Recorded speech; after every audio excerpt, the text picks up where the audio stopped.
Hello!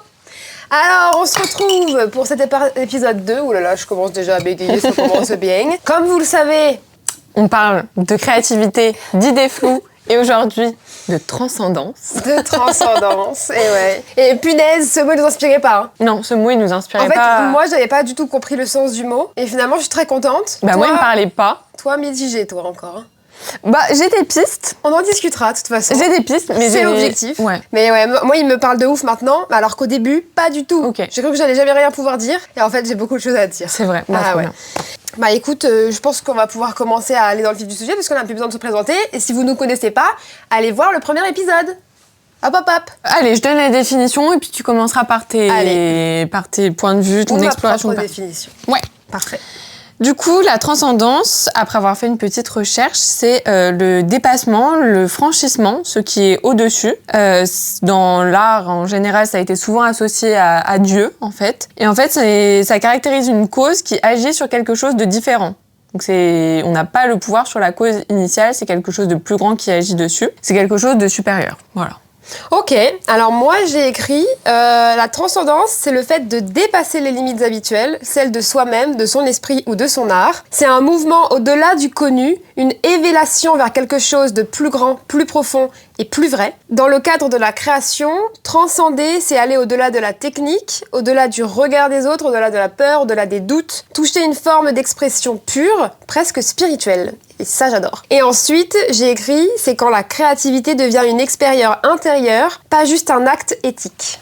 Ok. Donc j'ai été vraiment en profondeur. Hein. Ouais. J'avais besoin de ça pour m'inspirer, tu vois. Et en résumé, transcender, c'est transformer le chaos intérieur en beauté, le doute en sens et la création en connexion avec quelque chose de plus vaste que soi. Waouh. Voilà. Rien que ça. Rien que ça. C'est beau la transcendance finalement. On a toujours. Moi, je sais que la première fois que j'ai vu ce mot, je pensais directement aux personnes qui transcendent comme ça en faisant la fête. Ah, mais qui sont en transe, tu veux dire. En transe, ouais. Voilà. Il y a peut-être un lien entre les deux. Bah, c'est ça la transcendance. Ok. Et quand ils sont en transe, ils sont transcendés. Et en fait, on a l'impression que c'est péjoratif, alors qu'en réalité, mais on l'expliquera plus tard, pas vraiment. Donc voilà. Mais moi, c'est ça que j'avais, la connotation du mot, pour moi, était hyper négative. Hein. Ouais. Et pour moi, quand on a utilisé ce mot et quand on a pioché ce mot, la première chose que j'ai pensé, c'est le changement. Parce que ça faisait référence à les personnes transgenres qui changent de sexe. Ok. Et en fait, pour moi, c'était le changement, alors qu'en fait, pas du tout. Ouais, parce que t'avais l'idée de transition, enfin des mots qui ressemblaient. Ouais, et puis changer de sexe, il y a le changement, alors qu'en réalité, tu changes de sexe parce que ton être profond est déjà dans un seul sexe qui n'est pas celui que tu as physiquement. Donc au final, tout prend sens maintenant dans ma tête, mais voilà.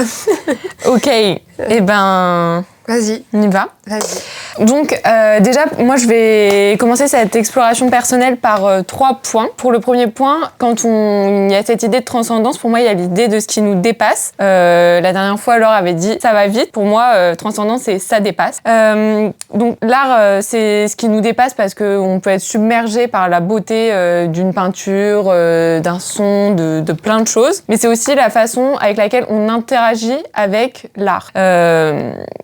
C'est cette idée aussi parfois de performance artistique, etc. Mais il y a encore un autre volet qui est au-delà de ce qui nous dépasse. Il y a l'idée du dépassement de soi. Donc ça peut être l'artiste qui se dépasse en produisant une œuvre ou nous-mêmes qui sortons de notre zone de confort en allant visiter une exposition, en observant des œuvres qui sont au-delà de nous, au-delà de nos connaissances, qui peuvent remettre même en question certaines de nos perspectives. Donc voilà. C'est aussi une façon de se connecter à son soi intérieur. Ça, c'est un autre volet, c'est celui de la spiritualité. D'ailleurs, quand on tape transcendance, il y a un tableau qui apparaît tout de suite sur Google. C'est le tableau de Michel-Ange dans la chapelle Sixtine. Donc voilà, la création d'Adam.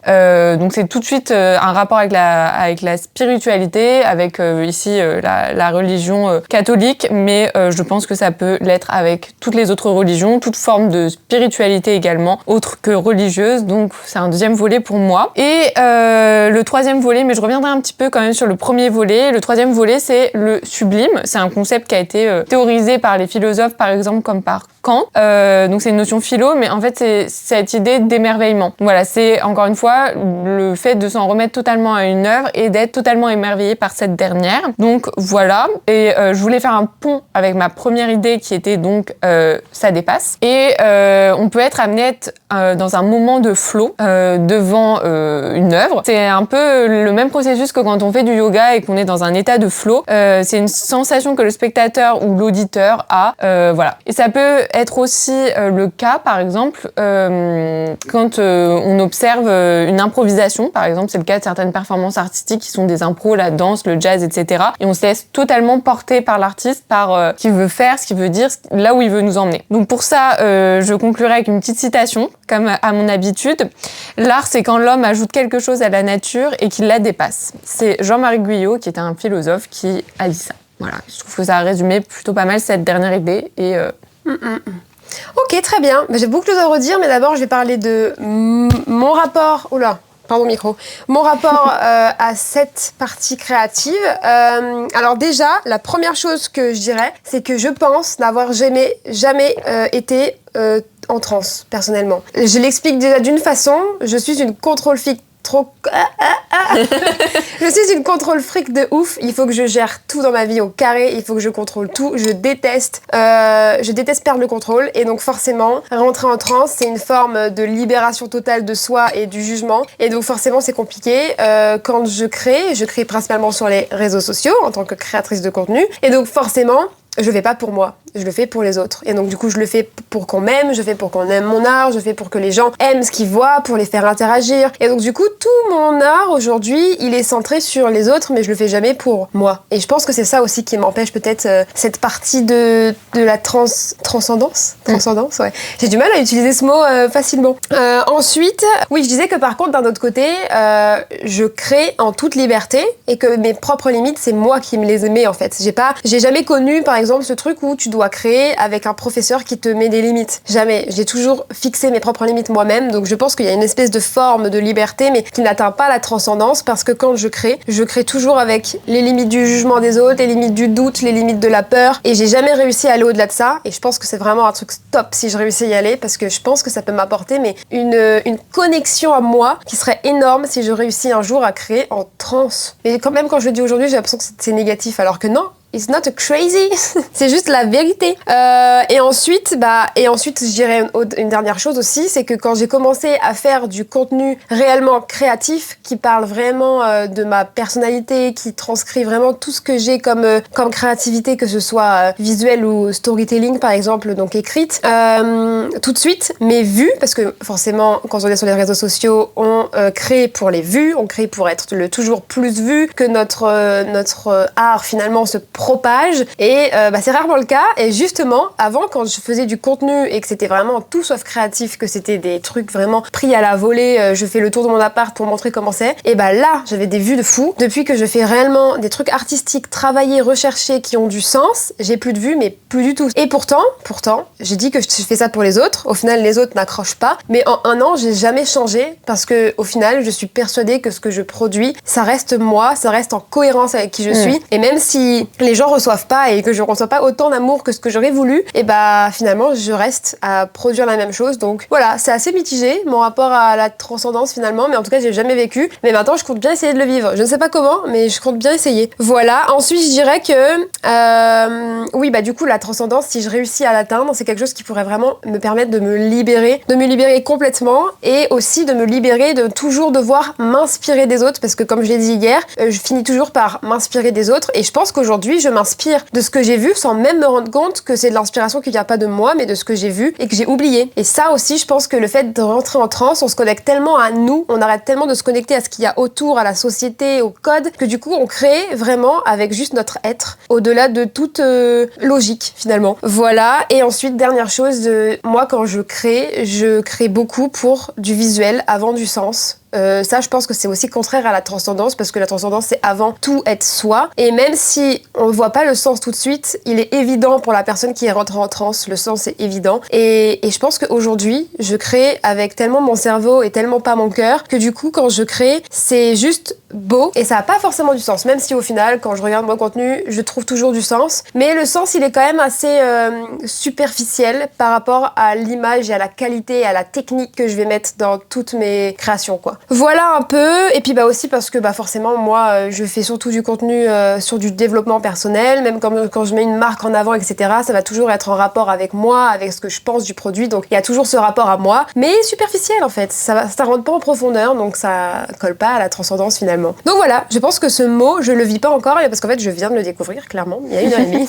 Et donc, du coup, maintenant, c'est un objectif de vie. Voilà, vivre la transcendance. Trop bien. Voilà. Bon. Il y a cette idée aussi, qu'on peut pas passer à côté, mais de la spiritualité, on l'a chacune évoquée, etc. C'est un peu se reconnecter aussi à soi, à son intuition. Ça sera un autre thème de podcast carrément. Mais il y a plein de choses qui font écho dans ce que t'as dit. Il y a plein de choses, mais c'est vrai que moi, j'ai évoqué plus le point de vue vraiment artistique, mais quand on est à être des créatifs comme on est, qui sont amenés à travailler avec des marques, avec des briefs, avec tout ça, parfois ça peut un peu comme tu dis brider la créativité, ça tue, et tu te rapproches du beau, de l'esthétique, mais pas forcément du reste, et c'est quelque chose que je trouve super intéressant et que pas grand monde évoque, je trouve, donc c'est bien que tu t'en parles, parce que derrière ça il y a des enjeux économiques, même pour je pense qu'on pourra même faire un podcast sur le rapport à la créativité et l'argent. C'est vrai, l'argent. Il y a quand même un thème là-dedans, même si ça sort un petit peu de nos mots, mais je trouve que c'est quand même super intéressant. On va pouvoir le rajouter. Ouais, on va pouvoir le rajouter. N'hésitez pas, si jamais vous avez des idées de mots, mettez-les en commentaire et nous on les note, on les fout dans notre bocal et puis si on les pioche, on les pioche. Voilà. Ouais. Le hasard fera les choses, le destin fera les choses. Carrément. À un moment donné, j'ai vu que t'avais parlé de dépassement de soi et d'aller en dehors de sa zone de confort, mais que tu l'avais parlé en mode subtil, en mode que t'étais possible d'aller juste dans un musée et que dans un musée, tu exprimes la transcendance. Et moi, je le voyais beaucoup plus extrême, tu vois. J'avais pas vu cette chose aussi simple. Parce que dans ma tête, la transcendance, c'est genre de l'extrême. Ok. Et j'ai encore du mal à le voir dans la simplicité. Ok, j'entends. Totalement. Toi, tu le vois dans la simplicité. Parfois, parce que parfois, pour moi, il y a plein de déclics et de prises de conscience qui sont arrivés sur des petits trucs, mais après qui changent quelque chose de plus gros, tu vois. Et parfois, quand on va dans un musée, on va être sensibilisé à, je sais pas, une cause, parce qu'il y a plein d'artistes contemporains qui parlent de choses actuelles, qui parlent d'enjeux politiques, etc. On rentrera pas forcément là-dedans dans le podcast, mais qui défendent des choses. Et en fait, du coup, parfois, j'apprends quelque chose et ça va m'ouvrir des barrières, des perspectives. Et du coup, ça va me mettre un pas en dehors de ma zone de confort. Et je vais être amenée à voir les choses peut-être différemment, être sensibilisée à un sujet. Ça peut être la lecture d'un livre, un musée, peu importe. Je vois. Ou même des artistes engagés. Et du coup, c'est ce pas de côté qui va m'emmener vers quelque chose de plus grand, vers le dépassement de soi. Ok, et donc au final, tout ça, toutes ces petites choses accumulées vont finir par être la transcendance. Ouais. Mais elle y est pas tout de suite, c'est ça? Ouais. Ok. Mais je pense qu'il suffit d'un rien pour passer de l'autre côté. Ouais, ok, je comprends. Ouais, je vois. Je crois que je l'ai dans ma tête, ça y est. Non, après, j'ai pas grand chose d'autre à redire sur ce que tu avais dit. J'étais plutôt en accord, on a parlé de choses similaires. Toi, tu l'as parlé beaucoup plus dans le milieu artistique, des créatifs qui existent déjà sur le milieu et qui ont déjà un nom. Moi, je parlais de moi, du coup. Mais t'es une créative dans le milieu qui a déjà un nom. Ouais, évidemment, évidemment. Mais ouais, le dépassement, grave d'accord. La performance artistique, ça c'est vrai. Et je pense que d'ailleurs, c'est dans ces moments-là où les gens sont le plus en transe. Ouais. Et bon, après, je reparlerai après, mais aussi être en transe d'un autre artiste au-delà de soi-même. Oui, carrément, ça, en fait. Fort. Ouais, c'est un peu ce qu'on appelle, faut peut-être cadrer le mot, mais du fanatisme, quand nous-mêmes, on peut être amené à être fan d'artistes, etc. Je pense à des artistes musicaux, je pense à, il y a des gens qui sont carrément des groupies, etc. Mais c'est vrai que cette idée de transe, elle peut être encore déportée de l'autre côté, et miroir, en fait, de soi.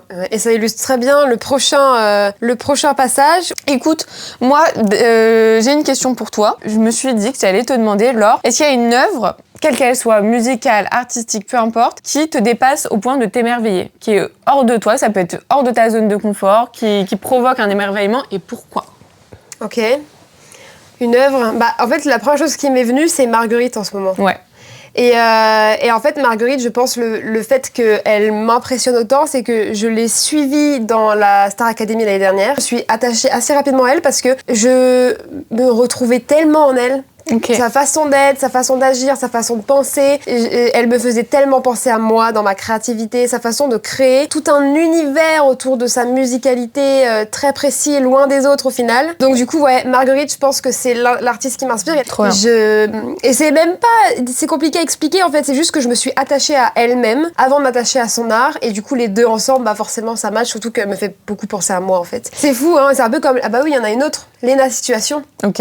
Et la situation, c'est depuis ce tout début. Ok. Mais elle, par contre, c'est encore un level au-dessus. Et cette fille m'a toujours inspirée. Sauf qu'avec le temps, c'était devenu un peu malsain dans le sens où c'était comme si j'avais l'impression qu'elle avait volé une vie que j'aurais voulu avoir. Ouais, t'as été dans la comparaison et t'étais plus dans... Ça. Et c'est surtout que je me rendais compte qu'elle avait la vie dont je rêvais vraiment d'avoir et que moi j'avais la vie mais qui n'avait rien à voir à côté, de la transparence, pas du tout dans l'artistique. Et je pense que c'est aussi grâce à elle, d'une part, hein, que je me suis lancée sur les réseaux sociaux parce qu'en fait j'ai toujours voulu me lancer mais j'ai toujours eu peur. Et en fait, genre, je pense que s'il avait pas été là, je me serais peut-être pas lancée aujourd'hui parce qu'en fait, genre, c'était hors de question pour moi de les voir réussir et de me poser la question de pourquoi moi je réussis pas alors que je ne fais rien pour, tu vois. Et donc du coup, elle m'a énormément inspirée, mais elle m'a aussi causé des attitudes malsaines, quoi. Ok, de la comparaison, ouais, etc. comparaison malsaine. Mais voilà. Pour ta petite question. Ok. Moi, je vais du coup dire mon œuvre aussi. Moi, c'est plus visuel, plus rapide peut-être, mais c'est tout simplement les monochromes bleus de Yves Klein. Je sais pas si tu vois ce que c'est. Ah non. C'est tout simplement des tableaux bleus, qui a même donné, en fait, ces tableaux ont donné le nom à la couleur bleu Klein, qui est un bleu particulier. Je saurais pas le décrire, assez vibrant, pas très loin du bleu canard, enfin bon, voilà, c'est un bleu très vibrant. Et moi, ça me submerge, cette immensité de bleu. Enfin, moi, j'ai un gros penchant pour la couleur. La plupart des artistes qui m'inspirent sont très colorés. C'est un petit peu rigolo vu comment je suis habillée aujourd'hui, mais je suis énormément inspirée par la couleur en général et cette intensité de bleu, enfin les couleurs sont reliées aussi aux émotions, ça a été étudié dans l'histoire de l'art, etc. Les couleurs ont des significations, mais le bleu, enfin ça a une intensité émotionnelle que je trouve assez forte et voilà, c'est quelque chose qui m'émerveille, qui me dépasse et qui me, je dirais pas qui me bouleverse, mais je pourrais, enfin on est presque sur le fait de transcender, mais en même temps, c'est quelque chose qui me parle énormément et du coup, bah voilà. Donc, je voulais synthétiser quand même mes trois idées. Pour moi, donc il y a ce volet spiritualité, enfin d'ailleurs qui est commun avec Laure, hein, parce que je pense qu'on a toutes les deux ce volet-là. C'est qui fait que l'artiste crée, mais c'est aussi notre interprétation de l'œuvre qui peut être mise en cause et questionnée par ce volet-là. Ensuite, il y a le volet du sublime, c'est forcément la beauté, l'émerveillement, ce qu'on ne peut pas contrôler, ce qu'on ne peut pas expliquer, donc c'est ce que crée l'artiste, et aussi notre réaction face à cette beauté. Et enfin, il y a cette idée de flow, donc de dépassement, mais aussi de vibration, je pourrais presque dire, avec l'œuvre. Et en fait, c'est quelque chose qu'on retrouve à la fois dans le processus créatif, donc d'être en état de flow, et aussi ce que produit l'œuvre sur nous. Donc ça, je trouve ça super intéressant comme volet, que à la fois l'artiste puisse être en état de flow et qu'à la fois nous on puisse ressentir cet état de flow en regardant une œuvre en général. Encore une fois, quelle qu'elle soit. Donc voilà. Ok. Bah tu vois, cette partie-là, dans ma recherche tout à l'heure, je l'avais pas pris en compte et je l'ai pris en compte tout à l'heure quand j'ai entendu ton premier texte et c'est là que j'ai vu la perception encore différente de la transcendance. Moi, j'ai surtout pris en compte le fait que la transcendance, c'est quelque chose qui est très personnel, propre à soi, propre à chacun. C'est souvent dans une solitude qu'on va la ressentir, même si on est entouré de gens, on reste en solitude avec soi-même. Et je pense que même les artistes, quand ils créent leur tableau, ils sont seuls, pas dérangés par d'autres gens autour d'eux parce que ça peut justement casser cet état de transcendance, surtout pour ceux qui sont encore au tout début parce que forcément le regard des autres et tout ça peut, c'est l'inverse quoi, clairement. Oui, du coup moi je disais que c'est un sentiment de bonheur ultime. Je pense que les gens qui sont en transcendance, ils sont dans leur bonheur avec soi et pour soi-même, donc c'est vraiment un moment où tu vis pleinement ton émotion avec toi-même dans un truc que tu aimes, qui est beau, puissant, qui te fait ressentir des choses partout. C'est comme ça que je le visualise et que j'aimerais le vivre.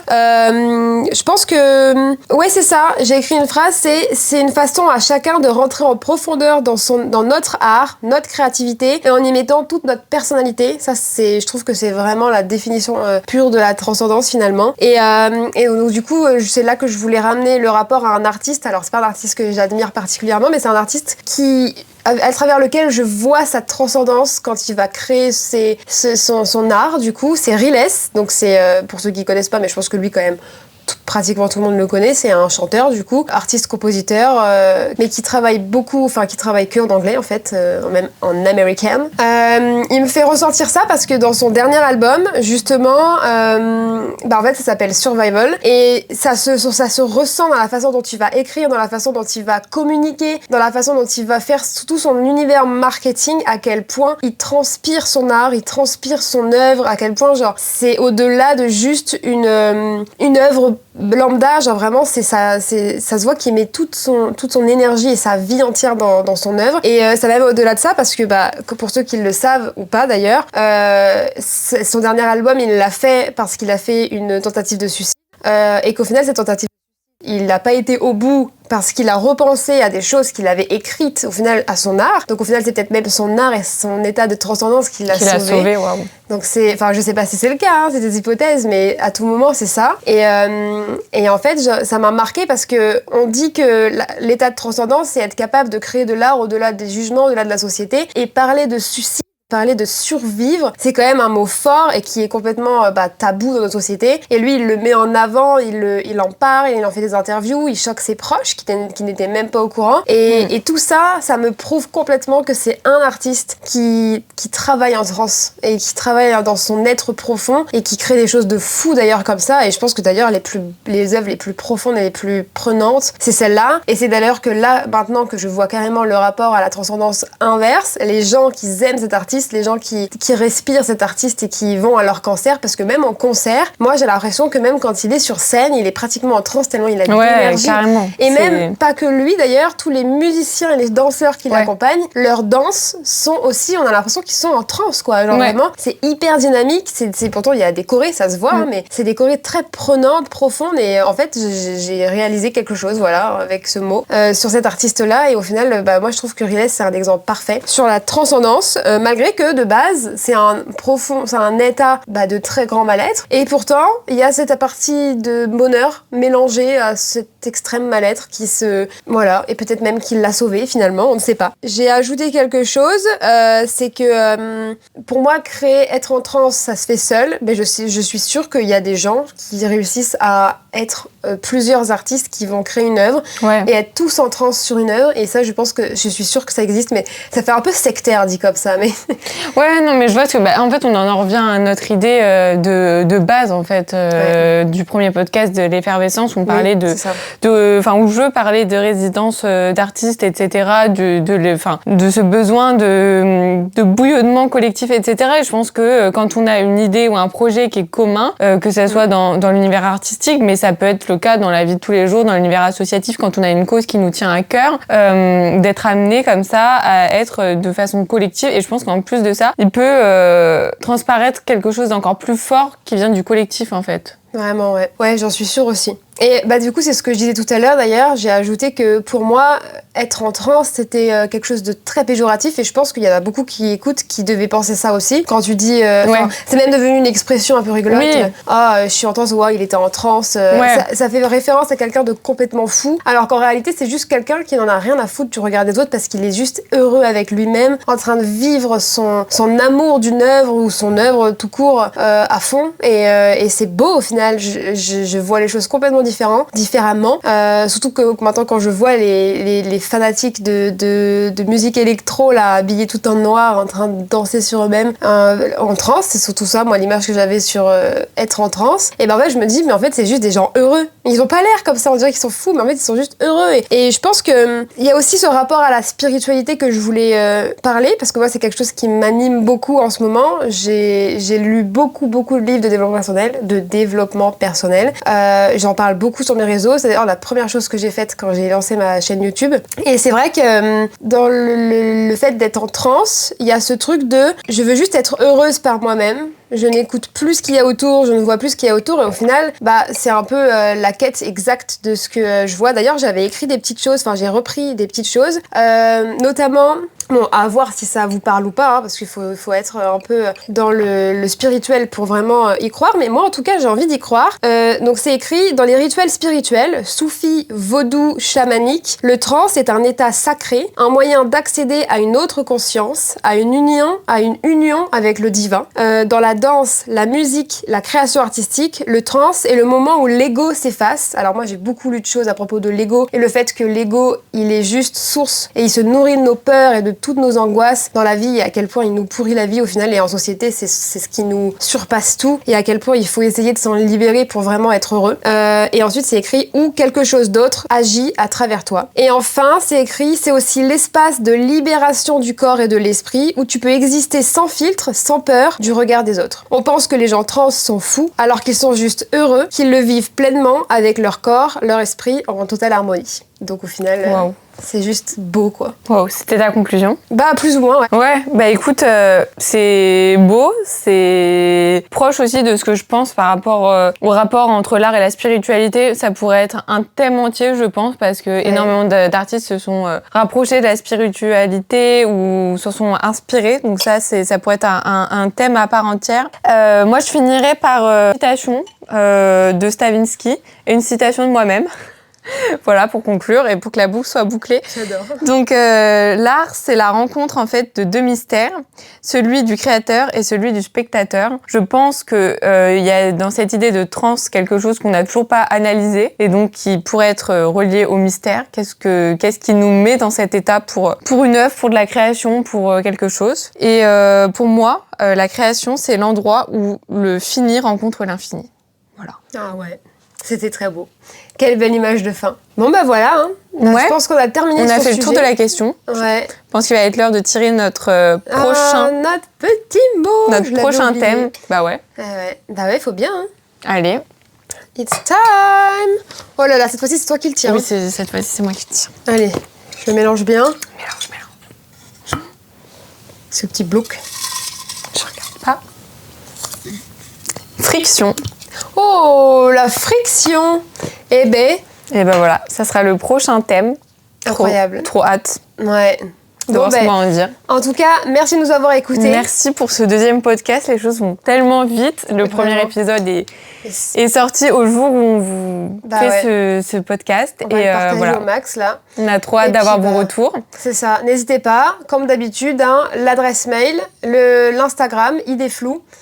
Et interagissez aussi avec nous. Laure, elle met à chaque fois un sondage par rapport à l'épisode. Donc, n'hésitez pas à interagir. Ça nous fait trop plaisir. Nous faire tous vos retours sur Spotify, Deezer, par message sur Insta, etc. Et ouais. C'est avec grand plaisir qu'on vous dit. C'est important parce que, je sais pas si je peux rajouter ça, mais j'ai une amie qui a lancé un podcast avec qui j'ai posé beaucoup de questions, du coup. Et elle m'a dit qu'elle avait arrêté, justement, son podcast parce que, justement, elle se sentait trop seule, qu'il n'y avait pas assez d'interaction. Et en plus, elle était toute seule. Nous, l'avantage, c'est qu'on est deux, donc déjà on a une interaction sûre. Hein. Oui. On parle entre nous. Mais voilà, franchement, je sais que le manque d'interaction, ça peut causer le manque d'entrain des créateurs. Donc n'hésitez pas à poser une question. Vraiment, n'ayez pas peur, n'ayez pas honte de poser une question, même si vous vous sentez pas légitime, on s'en fout. Le principal, c'est d'échanger, quoi. Voilà, nous, on veut l'échange humain. Donc voilà. Merci beaucoup. Merci.